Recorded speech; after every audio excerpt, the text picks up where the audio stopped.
राम मंदिर के प्राण प्रतिष्ठा के बाद भगवान राम की आरती कितने समय होगी और कितनी बार भगवान राम का भोग लगाया जाएगा, इसको लेकर सभी तैयारियां कर दी गई है।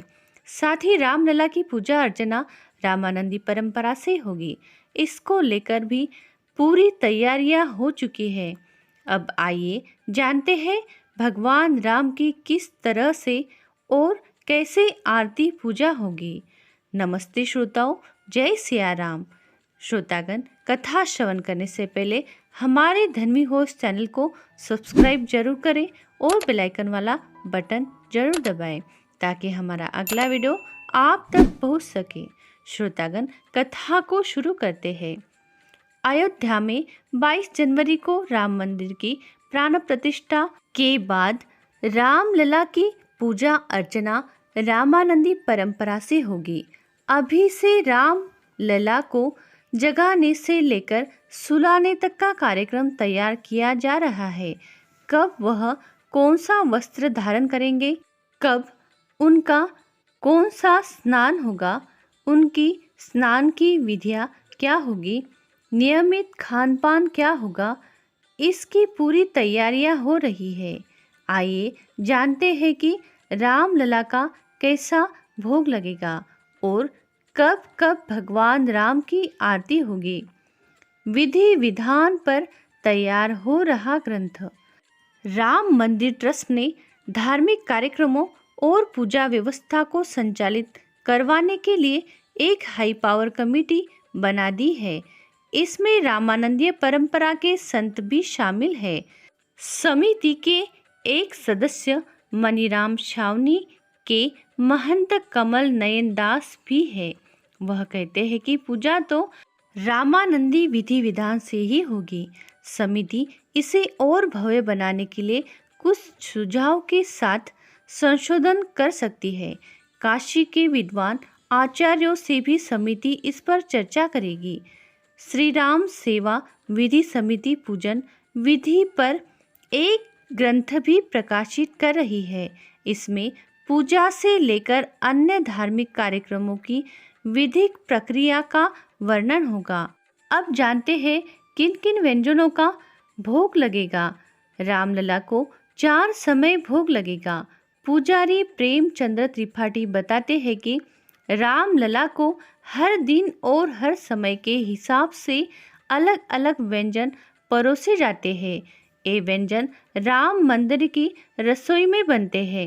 सुबह की शुरुआत बाल भोग से होती है। इसमें रबड़ी, पेढ़ा या कोई और मिष्टान्न चढ़ता है।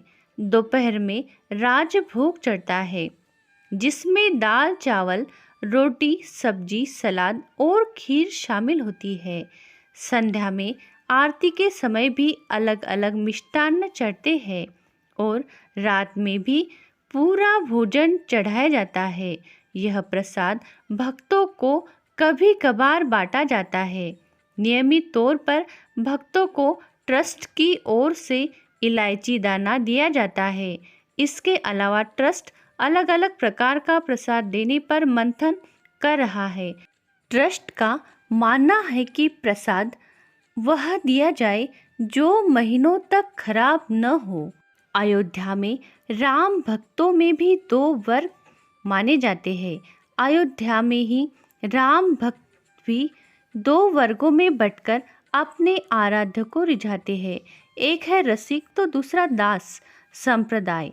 रसिक भक्त माता सीता को अपने पक्ष का मानते हैं, इसलिए वे प्रभु राम को अपना पति मानते हैं। रसिक भक्त अपने नाम के साथ शरण जोड़ते हैं।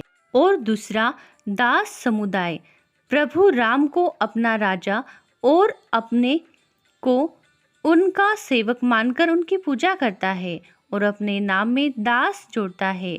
दोनों समुदाय के भक्तों में भावनात्मक लगाव अलग अलग होते हैं, पर पूजा पद्धति एक ही तरह की होती है। आगे जानते हैं प्रभु रामचंद्र की 3 वक्त की आरती। मौसम के हिसाब से किस प्रकार के वस्त्र पहने जाते हैं। रामलला की पहली आरती सुबह 6:30 बजे होती है। रामलला को जगाने से पूजन शुरू होता है। इसके बाद उन्हें लेप लगाने, स्नान करवाने से लेकर वस्त्र पहनाया जाता है। हर दिन और हर मौसम के हिसाब से अलग अलग वस्त्र पहनाए जाते हैं। गर्मियों में सूती और हल्के वस्त्र और ठंडी में स्वेटर और ऊनी वस्त्र पहनाए जाते हैं। दोपहर 12 बजे भोग आरती होती है और 7:30 बजे संध्या आरती होती है। इसके बाद रामलला को 8:30 बजे शयन करवाया जाता है। रामलला के दर्शन 7:30 बजे तक ही किए जा सकते हैं। रामलला की हर आरती में अभी अधिकतम 30 लोगों के ही शामिल होने की अनुमति है। प्राण प्रतिष्ठा के बाद दर्शन और आरती का स्वरूप और भक्तों की संख्या बढ़ सकती है। आरती में वही शामिल हो सकते हैं जिसके पास ट्रस्ट द्वारा जारी अनुमति पास हो। ट्रस्ट के कार्यालय से ऑफलाइन के अलावा राम जन्मभूमि मंदिर के पोर्टल के जरिए ऑनलाइन पास बनवाए जा सकते हैं। पास के लिए Aadhaar card, voter ID card, driving licence और पासपोर्ट में कोई एक दस्तावेज देना होगा। जिस दस्तावेज पर पास बनेगा उसे सुरक्षा कर्मियों को दिखाना होगा। यह पास निःशुल्क होगा। भक्तों को इसके पैसे देने की जरूरत नहीं है। दर्शन के लिए भक्तों को नए मंदिर में गज और सिंह द्वार से होते हुए मंडप में गर्भगृह तक ले जाया जाएगा। वहां 30 फुट की दूरी से दर्शन करने के बाद बाईं ओर से भक्तों को बाहर आने का रास्ता बनाया गया है। बाईं ओर से भक्तों को बाहर आने का रास्ता निकाला गया है। श्रोतागण, रामलला की यह विशेष जानकारी आपको कैसी लगी कमेंट में जरूर बताएं। चैनल को लाइक करें, सब्सक्राइब करें, शेयर करें और बेल आइकन वाला बटन जरूर दबाएं। श्रोतागण, कथा अंत तक सुनने के लिए आपका बहुत बहुत धन्यवाद। बोलो जय सिया राम।